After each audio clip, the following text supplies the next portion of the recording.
So let me ask you, how do you define wealth?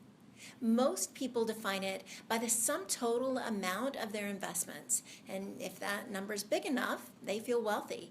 If it's not, they don't. But what if you can redefine wealth in a way that's more useful and meaningful to you? See, I believe wealth is your portfolio's ability to generate full-time income month after month for as long as you need it to do so.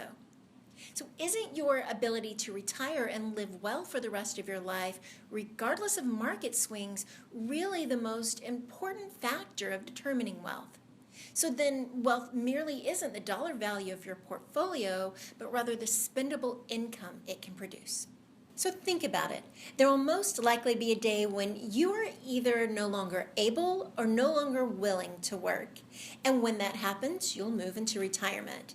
You see, retirement means you'll no longer have a paycheck from your job coming in, and you're going to have to figure out how you're going to continue to pay your bills. So what is your plan to generate passive income in your retirement? More than likely, some of the things on the screen popped into your head. Now, certainly there are other things. There's real estate or insurance products like annuities.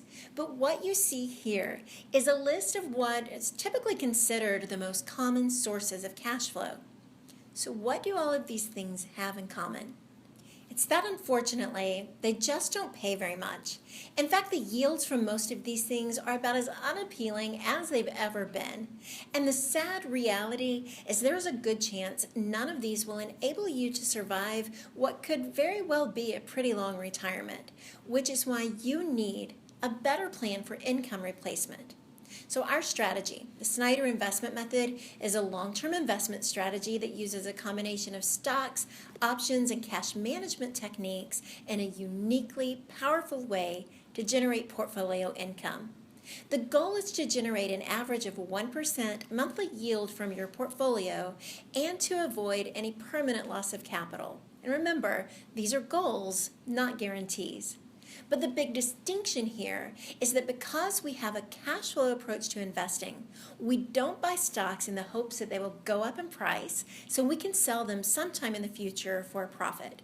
That's called capital appreciation, or the old buy and hold approach to investing.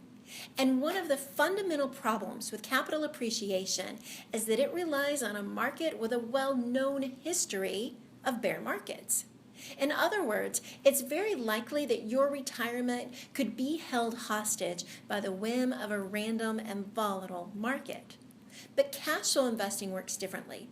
When you invest for cash flow or income, you make money because you own an asset, not when you sell it, which can give you a powerful approach to investing regardless of what direction the market's going.